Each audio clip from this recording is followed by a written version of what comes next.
स्वागत है आप सभी का स्टडी एकेडमिक्स में। ठीक है, ये हमारा जो है विद्युत स्थितिकी का जो है, ठीक है, छोटा सीरीज या छोटा पार्ट है जिसमें हम जो है कि कवर करेंगे बोर्ड के इम्पोर्टेंट पार्ट को। ठीक है,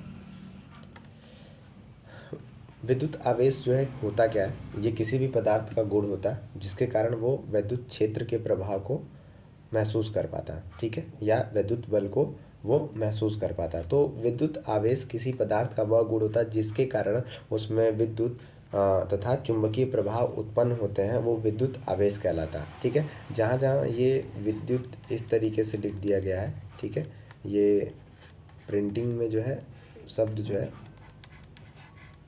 वर्ड पैड जो है विद्युत की जगह ये शब्द ले ले रहा था इस, ठीक है, इसको सही कर लीजिएगा।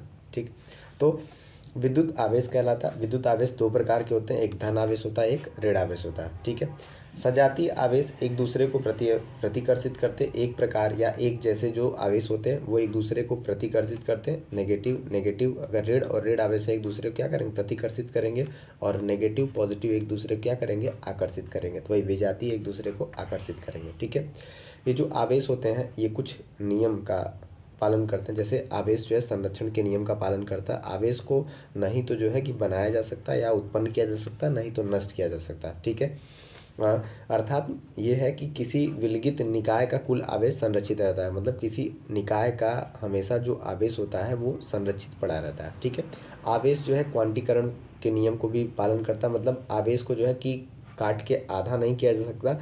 आवेश हमेशा क्या रहेगा, आवेश हमेशा जो है कि पूर्ण गुणांक के रूप में उपस्थित रहेगा। ठीक है, तो आवेश का क्वांटीकरण क्या कहता है, किसी वस्तु द्वारा प्राप्त आवेश जो है इलेक्ट्रॉन के आवेश का पूर्ण गुणज के रूप में उत्पन्न होता है। मतलब जब भी आवेश की बात करेंगे तो आवेश क्या होगा कि इलेक्ट्रॉन के ऊपर जो आवेश होता है, ठीक है, या इलेक्ट्रॉन का जो आवेश होता है उसी का पूर्ण गुणज होता है। इसी को हम क्या कहते हैं, इसी को हम बोलते हैं आवेश का क्वांटीकरण। ठीक है, या इस गुण को ही क्या बोलते हैं, आवेश का क्वांटीकरण कहते हैं। जैसे Q बराबर NE, ई क्या है, ई क्या है इलेक्ट्रॉन का आवेश, और N क्या है पूर्ण गुणज। ठीक है, ये 1 2 3 4 कोई एक पूर्ण गुणांक हो सकता है। ठीक है, इसके बाद बात करते हैं, कूलाम का जो नियम होता है, कूलाम का जो नियम होता है कि हमारे पास दो चार्ज हैं, दो चार्ज ये स्थिर अवस्था में है। ठीक है, तो ये दोनों आवेश जो स्थिर अवस्था में है ये एक दूसरे के ऊपर बल आरोपित करेंगे। ठीक है, तो इस बल को मापन करने के लिए कूलाम ने एक नियम दिया था। कूलाम ने बताया था कि जो ये दोनों आवेश हैं, ठीक है, ये दोनों आवेश हैं, मतलब इनके ऊपर बल कितना लगेगा, फोर्स जो होगा इनके क्या होगा, समानुपाती होगा इनके आवेशों के, और ये जो बल होगा ये व्युत्क्रमानुपाती होगा इनके दूरी के वर्ग के। ठीक है, तो कूलाम का जो नियम था, दो स्थिर बिंदु आवेश के बीच लगने वाले आकर्षण या प्रतिकर्षण बल दोनों आवेशों की मात्राओं के गुणनफल के समानुपाती, ये वाली कंडीशन, ठीक है, तथा उनके बीच के दूरी के वर्ग के व्युत्क्रमानुपाती, ये वाला कंडीशन लागू होगा। यही क्या था, कूलाम का नियम था। ठीक है, अध्यारोपण का सिद्धांत क्या कहता है कि जब भी किसी निकाय में अगर आवेश एक से अधिक है तो उनको हम क्या करते हैं, जोड़ते हैं, उनका जो सदिश योग करते हैं उसी के बराबर होता है कुल। ठीक है, जितने ज़्यादा आवेश होंगे उसके वजह से जो है कुल जो है हर एक आवेश की वजह से जो बल आरोपित होगा उसी को हम क्या करते हैं, सदिश योग करके निकालते हैं। इसी सदिश योग को ही हम क्या कह रहे हैं, अध्यारोपण का सिद्धांत। अध्यारोपण का सिद्धांत क्या करता है, किसी आवेश पे, कोई पूरे निकाय में अगर हमारे पास कई सारे चार्ज का Q1 Q2 Q3 ऐसे कोई चार्ज है, और ये हमारे पास Q एक परीक्षण आवेश है। ठीक है, Q1 Q2 Q3 ये हमारे पास अलग अलग चार्ज है, तो ये सभी आवेश क्या करेंगे, इसके ऊपर बल आरोपित करेंगे, इस Q परीक्षण या बिंदु चार्ज के ऊपर। ठीक है, तो अब इसके ऊपर बल कितना आरोपित होगा, तो Q1 की वजह से बल, Q2 की वजह से बल, Q3 की वजह से बल, ये जो बल है इन सभी बलों का हम क्या कर देंगे, सदिश योग करेंगे, तो हमें इस परीक्षण आवेश के ऊपर कितना बल लग रहा है ये पता चल जाएगा। तो ये हम किसके अनुसार निकालते हैं, अध्यारोपण के सिद्धांत के अनुसार निकालते हैं कि किसी आवेश पर अनेक आवेश के द्वारा, ठीक है, लगाया गया परिणामी बल अलग अलग आवेशों द्वारा उस आवेश पर लगाए गए बलों के सदिश योग के बराबर होता है। ठीक है, विद्युत क्षेत्र की बात करते हैं। हैं, विद्युत क्षेत्र की बात करते हैं कि किसी विद्युत आवेश के चारों ओर का वह क्षेत्र जिसमें कोई दूसरा आवेश आकर्षण या प्रतिकर्षण का बल अनुभव, मतलब कि हमारे पास कोई आवेश है तो इस आवेश का जो ये क्षेत्र है, ठीक है, ये आवेश का जो क्षेत्र है, इस आवेश के क्षेत्र में अगर कोई दूसरा आवेश आ रहा है तो इस आवेश को प्रतिकर्षण या आकर्षण बल अगर महसूस हो रहा है, जहाँ तक महसूस हो रहा है वो इस आवेश का क्या हो गया, क्षेत्र हो गया, ठीक है। इस आवेश के क्षेत्र को ही क्या बोलते हैं, विद्युत क्षेत्र बोलते हैं, ठीक है। ये बात समझ में आई। अब क्या होता कि हमें पता है कि विद्युत क्षेत्र को जो है कि हम काल्पनिक बल रेखाओं के द्वारा प्रदर्शित करते हैं, ठीक है। तो विद्युत बल रेखाएं क्या, विद्युत बल रेखा जो होती है क्या कि ये विद्युत क्षेत्र में खींचा गया काल्पनिक निष्क्रिय वन है जिस पर एक स्वतंत्र पृथक्करण एकांक धन परीक्षण आवेश चलता है, ठीक है।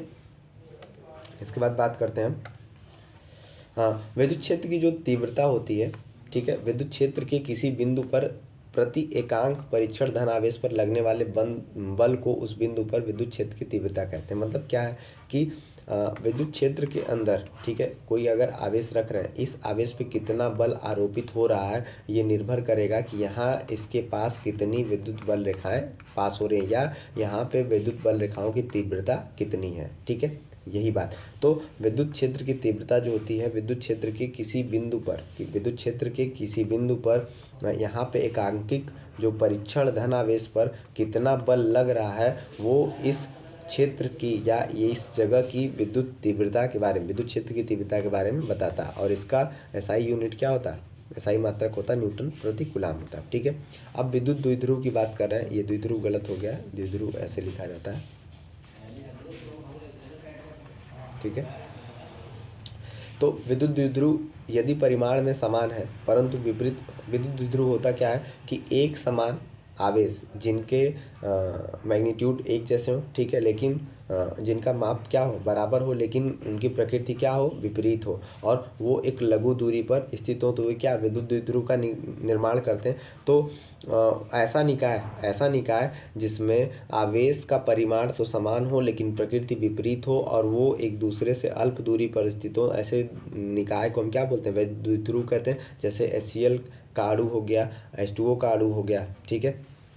अब विद्युत द्विध्रुव आघूर्ण क्या होता कि द्विध्रुव के किसी एक आवेश की मात्रा तथा दोनों आवेश के बीच की अल्प दूरी के गुणनफल को विद्युत द्विध्रुव आघूर्ण कहते हैं, ठीक है। अब हमारे पास कुछ जो इंपॉर्टेंट फार्मूले हैं जो पूछे जाएंगे कि दो आवेश के बीच लगने वाला बल क्या होगा, फोर्स बराबर 1/4 पाई के epsilon not Q1 Q2 by R, ये क्या है, माध्यम के लिए है, ठीक है।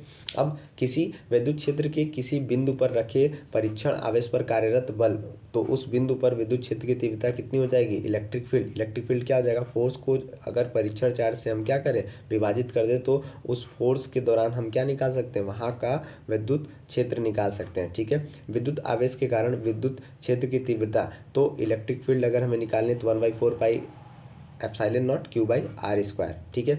और इसको हम ऐसे भी लिख देते हैं K Q by R square से भी बता देते हैं, ठीक है। फोर्स को हम इस तरीके से भी बता देते हैं K Q1 Q2 by R square, ये सिंपल तरीके हैं, ठीक है। और ये रहा हमारा विविध आवेशों के निकाय कारण विद्युत क्षेत्र की तीव्रता, ठीक है। तो हम क्या करते हैं कि वही अध्यारोपण का सिद्धांत लगाते हैं या सबका सदिश योग कर देते, तो ये हमने समेशन के थ्रू दिखाया है, ठीक है।